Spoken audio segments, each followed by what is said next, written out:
E aí, galerinha, beleza? Vamos para mais uma aula de história. Hoje nós vamos estudar sobre a economia e a sociedade colonial açucareira. Gente, depois que o pau-brasil deixou de ser interessante, depois que as Índias começaram a deixar de ser interessante e depois que Portugal resolveu finalmente colonizar esse lugar que a gente chama de Brasil, resolveu finalmente explorar de verdade, mandar a gente para cá, a gente para morar, para produzir alguma coisa, Portugal teve que escolher um produto, certo? Que fosse lucrativo, que valesse a pena ser produzido aqui na colônia, certo? E esse produto foi o açúcar, ok? O açúcar foi a principal riqueza produzida por essa colônia durante alguns séculos. Trouxe muita riqueza para quem era dono das plantações e dos engenhos de açúcar, que são os locais onde se produz o açúcar, pega a cana e transforma em açúcar. Fez com que viessem escravos da África, ok? Enfim, modelou a nossa história, beleza? Mas por que a cana de açúcar? Por que Portugal resolveu, de tantas opções, plantar cana de açúcar? Em primeiro lugar, a valorização do açúcar na Europa, ou seja, lá na Europa, açúcar era caro, era valioso, era valorizado, certo? Primeiramente, quem mais consumia açúcar, quem podia consumir açúcar era quem tinha grana, quem tinha dinheiro, só os ricos. O açúcar era um produto de luxo. Com o tempo, a plantação, a produção de açúcar se tornou tão comum que o açúcar acabou se popularizando e o preço foi baixando. Mas no começo o açúcar era um produto de luxo, tá? A gente talvez possa até comparar com as especiarias lá das Índias, ok? Então, Portugal resolveu investir num produto valorizado. Em segundo lugar, solo e clima favoráveis no Nordeste. Entre parênteses ali, o solo de Massapê. Solo de Massapê ou terra roxa é um tipo de solo presente na região Nordeste, certo? Principalmente próximo ao litoral, ok? Numa faixa que se estende ali pela zona da mata, aproximadamente, vai pegando alguns estados, certo? E principalmente pegou Pernambuco e Bahia, ok? Que foram as duas capitanias que tiveram mais sucesso, pelo menos na parte nordeste, né? Sem contar a capitania de São Vicente, que também produzia açúcar, enfim. Só que esse solo de Massapé, essa terra roxa muito boa, muito fértil, estava nesses locais, beleza? A experiência com o produto nas ilhas de Cabo Verde e da Madeira. Portugal ele era proprietário de algumas ilhas perto da África, certo? Lá no Oceano Atlântico, certo? A Ilha da Madeira, beleza? Cabo Verde. E esses lugares, nesses lugares, Portugal já tinha a experiência de produzir açúcar. Já tinha plantado cana, já sabia plantar cana, já sabia colher, já sabia produzir o açúcar, já tinha experiência com o produto. Então, vamos escolher o açúcar para produzir no Brasil. O solo é fértil em algumas regiões, o produto é valorizado lá na Europa, é bom para exportação e a gente já tem experiência com o produto. Então foi isso que os portugueses pensaram e resolveram plantar, investir na cana-de-açúcar aqui no Brasil. Escravização de indígenas. Essa foi a primeira forma de trabalho que os portugueses encontraram para produzir a cana-de-açúcar, certo? Produzir o açúcar. Professor, por que não usaram o trabalho assalariado? Por que escravizar? Por que usar seres humanos nesse trabalho? Por que essa mentalidade de estar subjugando pessoas ao trabalho escravo? Bem, além de não se importarem muito com essas questões morais que nós se importamos hoje, os europeus, né, os portugueses, especificamente aqui no caso do Brasil, teriam dificuldades de implantar algum tipo de trabalho que fosse assalariado, certo? Até tinha algum serviço ou outro que era remunerado. Não à toa vieram várias pessoas para cá, certo? De Portugal. E no caso da plantação de cana-de-açúcar, você pagar várias pessoas não seria economicamente viável, certo?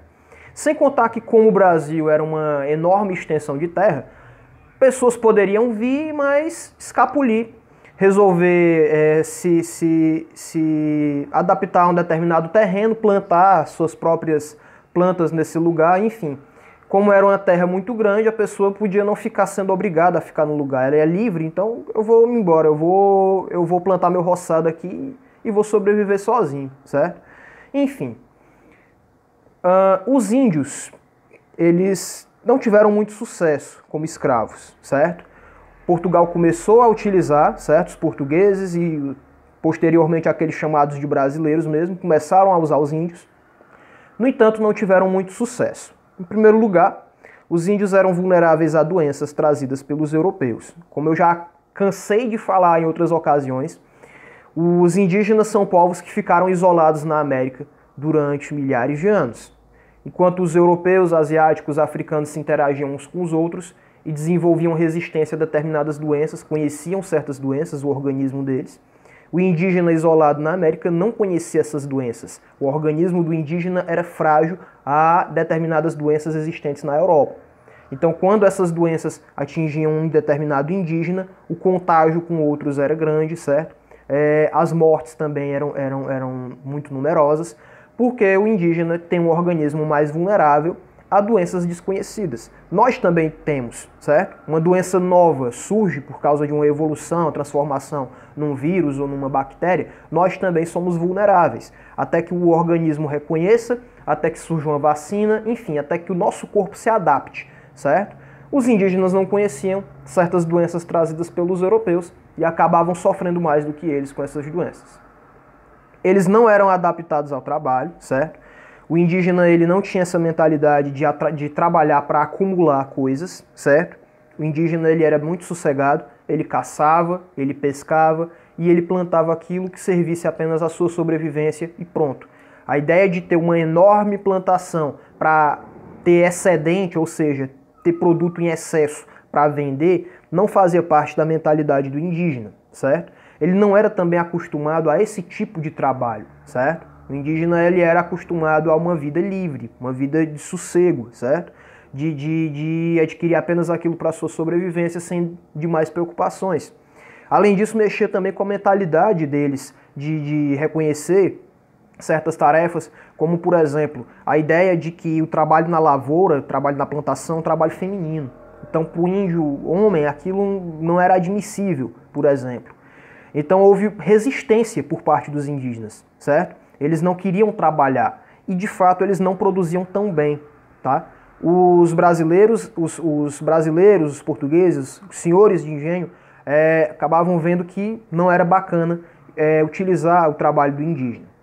E, por último, a oposição dos jesuítas. Jesuítas foram os padres que foram transportados ao Brasil com o intuito, o objetivo de catequizar os indígenas, transformar os indígenas em católicos, ensiná-los o português, ensiná-los a doutrina religiosa católica, ensiná-los a se vestir e ensinar outras tarefas, né, que vinham lá de Portugal, da cultura europeia. Destruir a cultura indígena e criar neles a cultura europeia. Esse era o objetivo dos jesuítas. E Portugal tinha determinado que os únicos índios que podiam ser escravizados eram os índios hostis, ou seja, aqueles indígenas que não queriam saber dos jesuítas, não queriam saber dos portugueses, eram índios que se aliavam aos franceses, certo? Então, os portugueses, de acordo com a determinação da coroa, eles poderiam escravizar apenas os índios hostis. Só que você sabe que lei, né, muitas vezes não é seguida. Então, o que acontecia? Muitas vezes os jesuítas eles eram atacados, certo? Eles, nos seus aldeamentos, que eram locais onde eles reuniam os índios para ensiná-los aquilo que eles queriam ensinar, da fé católica, enfim, do comportamento. Então muitas pessoas ambiciosas acabavam brigando com os jesuítas, certo? E houve esse conflito entre jesuítas e colonos, né, colonizadores, acabou que fracassou. A escravização indígena não deu certo.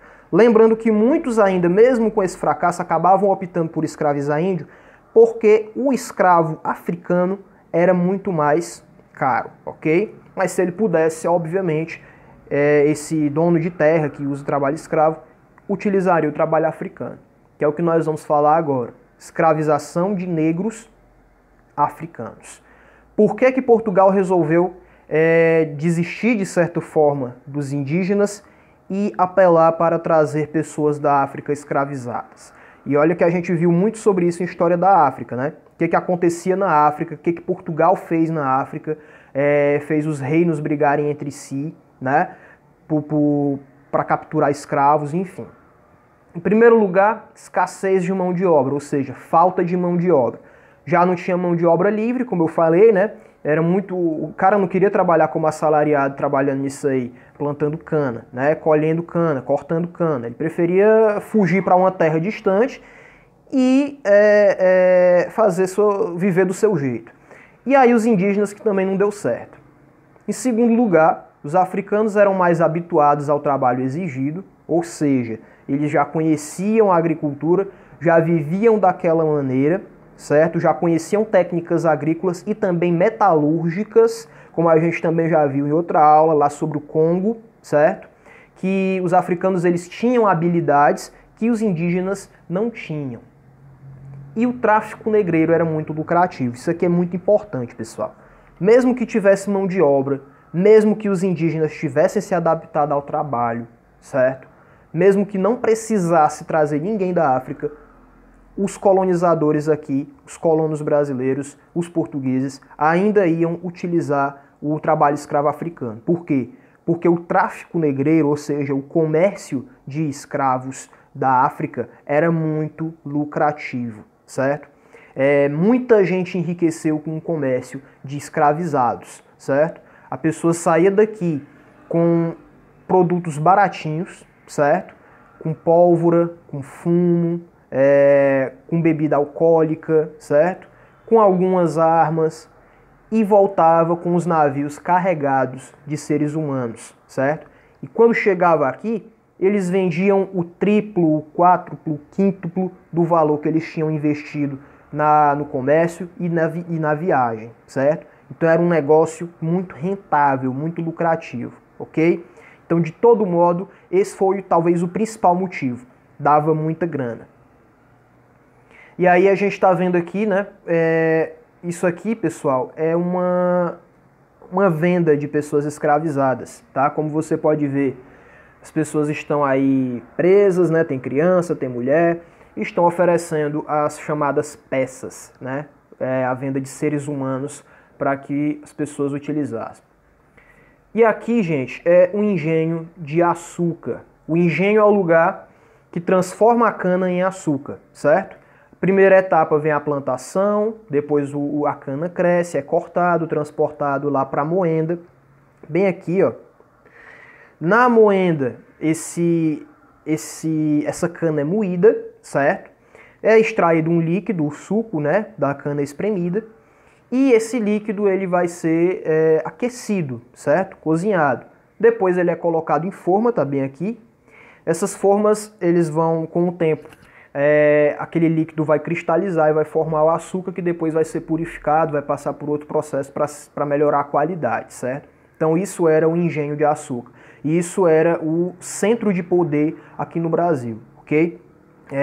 As vilas, os povoados, certo? Giravam em torno da economia dessas fazendas de cana-de-açúcar, dos engenhos de cana-de-açúcar, beleza? E esse açúcar ele era empacotado e enviado para Portugal, certo? De Portugal era negociado com o resto da Europa. E o dono disso tudo era o senhor de engenho, certo? Os homens mais poderosos do Brasil colonial durante essa época eram os senhores de engenho, ok? Eles eram as pessoas que tinham poder econômico, tinham poder político, né? Porque para exercer algum papel dentro da política na colônia tinha que ter de grana, certo? Eram os donos de terra, ok? Eram os donos dos escravos, enfim, eram o topo da pirâmide social, certo? E aí uma imagem bem simbólica, o senhor de engenho sendo conduzido, né, por africanos escravizados. E aí, galerinha, para além do açúcar, era só açúcar que tinha aqui, professor? Ninguém fazia mais nada, não? Não, galera, não é assim também não, né? Haviam outros produtos explorados, como as drogas do sertão, certo? Que não é droga no sentido atual, certo? De substância viciante. Drogas aí eram as especiarias que eram produzidas no Brasil. Então tinha, por exemplo, pimenta, canela, cacau, enfim. Havia também a mandioca, que era um produto cultivado pelos indígenas e fez bastante sucesso na colônia. Havia o algodão, que servia para produzir roupas, ok? O gado, que se introduz na história principalmente aqui do Ceará, o algodão também, mas depois. O gado ele fez com que a colonização ela saísse do litoral e partisse para o interior, ok? Que inicialmente eles ficavam muito no litoral, tanto porque era onde tinha pau-brasil, tanto porque era onde a terra era fértil para plantar cana. E o fumo, né, como eu falei, que era inclusive negociado lá na África para se obter escravizados, tá? Haviam outros produtos além do açúcar. Lembrando que os governantes, pessoal, aqui tiveram que estabelecer leis para que as fazendas, além de produzir açúcar, produzissem outros gêneros alimentícios, porque tinha gente passando fome, porque basicamente as fazendas só queriam plantar açúcar. E aí acabava faltando comida, certo? Então as pessoas, os donos de terras, foram muitas vezes até obrigados a plantar outros gêneros para poder alimentar a colônia. É isso aí, galera. Valeu!